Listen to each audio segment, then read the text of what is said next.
Well, of the many horrific videos that we've seen coming out of Israel in the last several days, I'll tell you the one that gave me the most chills and kind of gave me the idea for at least this angle on our three right angles, all of which are about the same subject this week. Hi, everybody. I'm Bill Whittle here with Steve Green and Scott Ott. Gentlemen, as everybody knows, there was a large festival going on, young people out there raving, having a good time, living that 21st century carefree life where the biggest issues you have are whether you can afford the iPhone 14 or whether they have to stick with the 13. And in one of those angles of the festival, captured completely by accident, highlighted in the background, you can see everybody dancing in the tents and they're doing their Gen Z thing. And off in the distance, you can see 7 or 8 specks in the sky of these incoming powered parachutes. And I looked at that image and I thought, my God, this is exactly what Americans went through on December 7th, 1941, when they were in Sunday morning playing baseball games, hanging out their laundry, and saw these planes flying over the island. Oh, look, there's some specks out there. Must be one of our exercises or something like that. Nothing really to worry about. The Japanese pilots waved as they came in, and then they basically launched an absolutely tactically brilliant sneak attack on an unsuspecting country, a country that they considered to be soft and weak and certainly not willing to fight as hard as the Bushido of the Imperial Japanese Empire. And when that smoke had cleared and the dust had settled, and that took weeks, by the way, there were bodies in Pearl Harbor for weeks after that attack. America sat down, and the first thing they did was they said, how did we let this happen? How did we let this happen? The Mossad, the Israeli intelligence service, has a worldwide, and I think well-deserved reputation as being the finest military intelligence service in the world. They have to be. The scale and the audacity of this, Steve used the term I never heard before, but he's exactly right. Terrorist invasion. This is new. We've never seen this before, ever. We've never seen terror on a scale of warfare before. Terror has always been an alternative to invasion and warfare, but that's what this was. This was a terror invasion. And things like using paragliders and all of the rest of it, shows not only an audacity and a tactical brilliance on the part of Hamas, but it does make you wonder how they could possibly have amassed such a punch without Israel apparently knowing about it or being prepared for it. And the reason I keep coming back to Pearl Harbor, guys, and by coincidence, I did a show about this just this morning called Things to Come, where I talked about 80-year cycles of crises and that we never have the same crises. It's been 80 years since World War II. Here we go. And one of the things I mentioned was that there is an expression that's commonly used in disdain. I don't know if I put it in that show, but we'll often say things in a sort of a disdainful way that generals are always preparing to fight the last war. And I think a more accurate way of that's absolutely true. I think a more accurate way of phrasing that is that generals are always plugging the last hole. That's the way I think we look at it. Yeah. The last time this country was under attack, it was from fleets of vessels, including aircraft carriers and battleships. And ever since the day after Pearl Harbor, America has made sure that we will never, ever, ever be invaded by fleets of battleships, aircraft carriers again. We're not going to see fleets of bombers over this country ever again. That hole has been plugged for the last 80 years. This is coming from an entirely different place. So, Scott, let me start with you.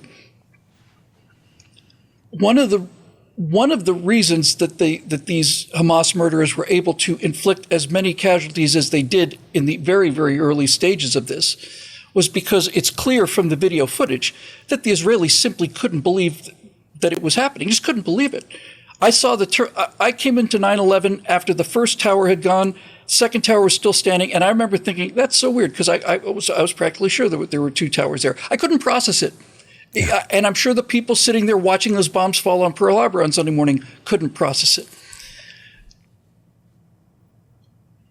Do you think that failure is essentially equivalent to the failure that we experience because you can become so overconfident in not just in your abilities, but also in your capabilities and what you're capable of doing? I saw an interview with the mother of that young woman who will now go down in history as the woman whose naked corpse was desecrated by the Palestinian terrorists. And she said that she got a phone call from her daughter from that dance/concert event, and she was worried because she saw missiles. And her mother said, "I just told her, don't worry, those always go away in a little bit," because they always do. That's normally how it works. The Palestinians will lob a couple of volleys of missiles in, the Iron Dome shoots them down, and then we go on with our lives. And this time it didn't stop. And the last communication she had was hearing the shouting Arab voices who had closed in on her daughter, who had apparently already been shot. We do develop this complacency about how life is. And every once in a while, like if you leave the country for a couple of weeks and come back, you see it with new eyes and you start looking around, you go, wow, that's really weird that we do that. I never noticed that before. And I think that same thing happens with our idea of security here. Like I see those little paragliders over the lake that's out back behind my house all the time. It's a normal thing. It had never occurred to me for that to be a threat. Just like I remember right after 9/11, when they finally let airplanes fly again, and I saw my first airplane going into University Park Airport in State College, Pennsylvania, I followed it with my eyes all the way across the sky as if I had never seen an airplane before.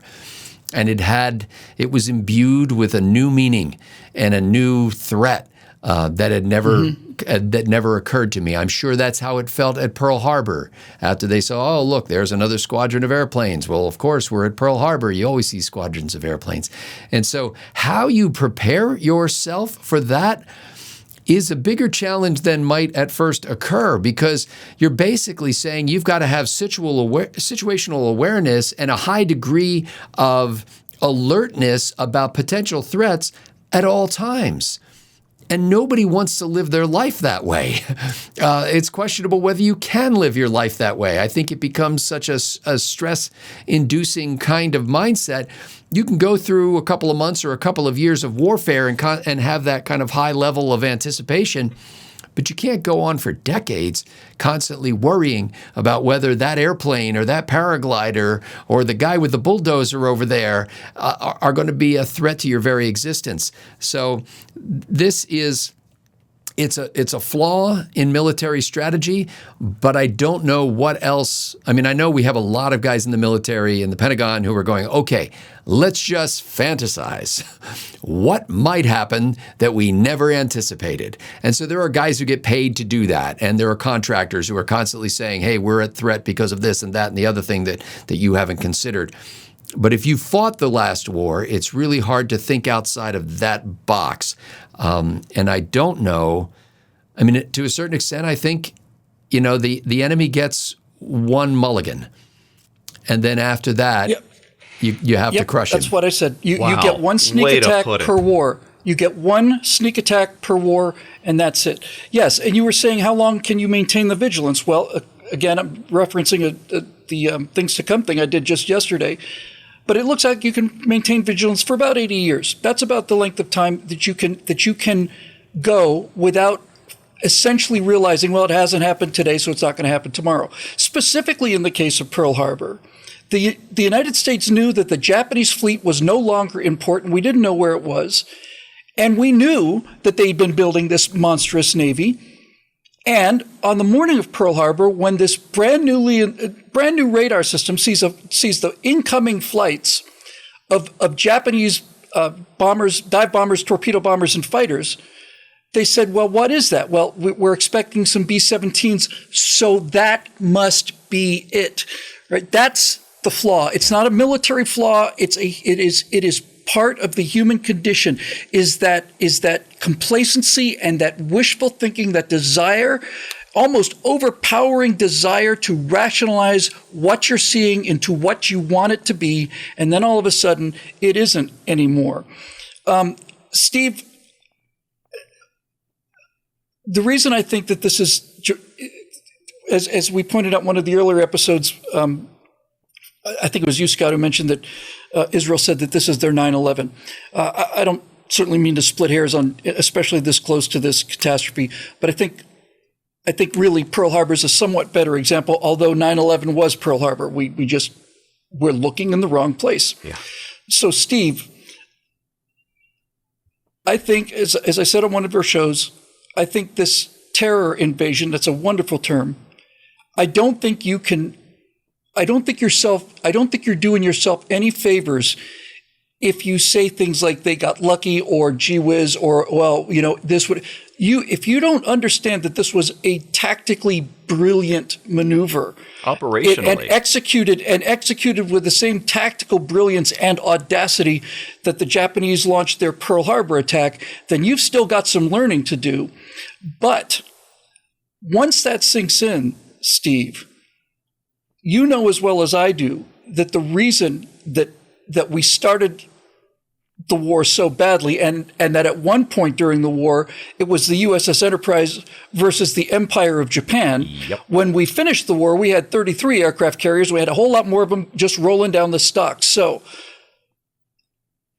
I think that while this was tactically brilliant, I think it is strategically not only the end of Hamas, I think it is strategically the end of the Palestinian cause as we understand it, because this kind of thing is visceral. We're not talking about negotiations now. We're not talking about proportional response now. On December 8th of 1941, every single able-bodied American boy who could was in line to enlist. And some of them who were turned away 4F committed suicide over it. After I got over the initial shock, and I usually take the weekends off from news. Maybe I'll look at some friendly Twitter accounts on this one little list I have that's not very newsy. And of course, Saturday morning, even my friendly, not newsy accounts were filled with nothing but news coming out of southern Israel. And once I got over the shock, my first thought was, oh, this is a huge mistake. In fact, my exact words were, I think I said them out loud, "What the F were you thinking?" to Hamas. I'll clean that up for the rest of the show because I'm going to have to use this phrase a couple more times. But what the hell were you thinking? I know it's good sport if you're Hamas to go and murder a bunch of Jews. But seriously, what the hell were you thinking? And I think Pearl Harbor is instructive here because on December 7, 1941, the Japanese fast carrier battle group was Kido Butai, I believe is the Japanese phrase for it. Their fast-moving strike group was coming up on Pearl Harbor and primed to attack. But the fact of the matter is that compared to the United States in terms of manpower and especially in terms of industrial muscle and raw materials, Japan was a runt compared to the U.S. And Yamamoto, the admiral who conceived of the strike on Pearl Harbor, knew this. He even told the military clique that ruled Japan, look, it's a catastrophe. I can give you 6 months to a year, and then after that, they're going to own us. And they said, yeah, go ahead and do it. Just start this war in the most awful, terrible, shocking way, and we'll figure out the rest later. And the real irony of this is after December 7, after everybody was brought into the war in the Pacific, Japan went nuts. They conquered the Dutch East Indies, took everything. The Philippines. Exactly. But 6 months. But the wider their empire expanded, the more brittle it became because they didn't have the manpower, or especially the supply ship resources to keep all of those men in all of these far-flung places supplied. So they kept making themselves more and more fragile, while also awaking the sleeping giant, as you reminded us in a previous episode this week. So what the hell were you thinking, Tokyo, when you did this? What the hell were you thinking?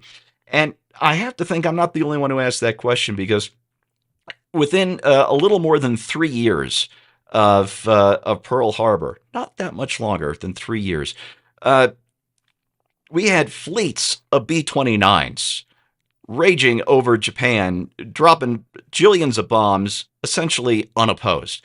And what really caught my, I've been reading a lot of Pacific War history the last few years, and one thing I didn't really appreciate until I read this last Ian Toll book is the Navy in the last 3 months of the war. The United States Navy, Task Force 58, I think it was designated 58 at the time, was just driving up and down the Japanese coast, sending wave after wave of fighters and bombers in, blowing up factories, blowing shipyards, whatever if it was a target. And Japan was helpless to stop it. What the hell were they thinking when they decided to take us on? Well, it's the same thing with Hamas. They are puny compared to Israel. What the hell were they thinking, bringing down the full weight of the IDF on themselves? Because that's exactly what's happening right now, and they will rue the day. The only concern I have, Bill, in this fight that should not take 3.5 years, by the way, my only concern in this lopsided fight is that behind the scenes, the anti-Israel, the anti-Semite Obama leftovers that run the Biden administration are going to do something behind the scenes to force Israel into calling off the dogs before the dogs are doing the business that needs to be done. They won't be called off. So Steve asked the operational question. It's the same question on Pearl Harbor, same question on 9/11. What were they thinking? And I can answer that question because I've read a lot of history about this, and I don't read just what we say about them. I think in order to really get a fair understanding of what the enemy thinks, you need to understand what the enemy is saying to each other. You need to read internal documents, conversations, and so on about what they are saying to each other, not what we want them to be saying or what propaganda. No. And there is a very strong correlation between what Hamas was thinking, what the Japanese were thinking, and what bin Laden were thinking. They were all three thinking the same thing. These have become weak and decadent people who do not have the stomach for the fight. That is the only possible explanation for the strategic decision necessary to do these things. The Japanese, for a certain fact, I can't speak for Hamas because they haven't lost the war yet, but we'll find out soon enough. However, I know for a certain fact that the Japanese militarists, the fanatics, the lunatics, said that if we knock out the American fleet, they will not fight for it. We will draw a line at Hawaii, and that will be the end of it. They don't have the stomach for it. They're decadent. They don't have our Bushido spirit. They're just a bunch of weak, stupid, fat, lazy, free people who much enjoy their comfort and would never, ever think about giving it up in order to come over and fight us in the jungles. That's why they made the decision to attack. Bin Laden said the exact same thing. He said after fighting the Russians in Afghanistan, who he fought brutally, he said America's a paper tiger. Yeah, they have tremendous equipment. They have all this great stuff, but they don't have the will to use it. They don't have the will. They don't have the stomach for it. They don't have the strength for it. We hit them hard enough, and they're just going to whimper into their corner and back away. And they have every reason to believe that, by the way. If you're looking at a Western democracy from the outside, and you look at what goes on the inside, over the course of many, many years of peace, you will make the assumption that those societies are pushovers and that all you have to do is give them a little tap and they'll collapse. Israel was attacked because of its leniency. That's why Israel was attacked. Israel was attacked by Hamas because of the measured response that the Israelis have taken towards Hamas. Israel was attacked by Hamas because Hamas launched rocket after rocket after rocket after rocket into Israel, and Israel did nothing more than retaliate more or less in kind. And after decades of this, like with the Japanese and like with Al-Qaeda, they assumed that this was what they're made of. And like the Japanese and like the Al-Qaeda, and by the way, I don't mean to open up an entire new can of worms. Whatever you want to say about Afghanistan and Iraq, we killed 80,000 Al-Qaeda fighters over there and not in American shopping malls, and people seem to forget that fact, which needs to be mentioned every now and then.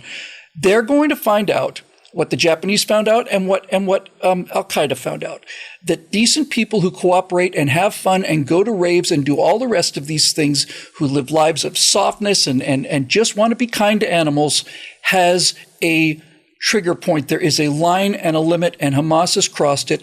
They have awoken a sleeping giant and filled him with a terrible resolve, and they are going to get the same kind of lesson, because they need the same kind of lesson that the Japanese got and that Al-Qaeda got. You now are done. You're finished. You are done. What you have done is such an atrocity that it is now activated that Western response that Victor Davis Hanson has talked about since the age of the Greeks. I'll leave you with one final thing. The first time I ever heard the word Palestinian was when I was 13 years old. I, for the first time ever, got really interested in the Olympics. So I was watching the 1972 Munich Olympics. I was watching all of it. And all of a sudden, as this thing is winding down, I hear these reports that athletes had been taken hostage. By who? Well, by these guys who are wearing masks with a machine gun out on side of on a balcony where the athletes are being held. Who are these people? It's the Palestinian Liberation Front. Well, who the hell are they, and what are they doing at the Olympics? Well, they've taken was it 13? I think it was 13 Israelis hostage. Okay, and we're watching this go down in real time, and it looks like there might be a deal. They're on helicopters, and the next thing you know, Jim McKay comes on and says, they're all gone. They're gone. These people who came to an Olympic game under the burning torch of truce, that's what the Olympics are, that's what the Olympic flame is. We are not fighting each other while that that fire is burning. That's what the entire Olympics are about. To violate that sanctity, to violate that truce, and to murder these people in cold blood was, to me, repulsive enough to have made the Palestinian cause an enemy of mine personally from the beginning, and I've never changed my opinion about it. If you think you can murder your way into world acceptance, if you think you can murder your way into legitimacy or even some kind of victory, you are about to get the same kind of lesson that these other countries and organizations that we just talked about.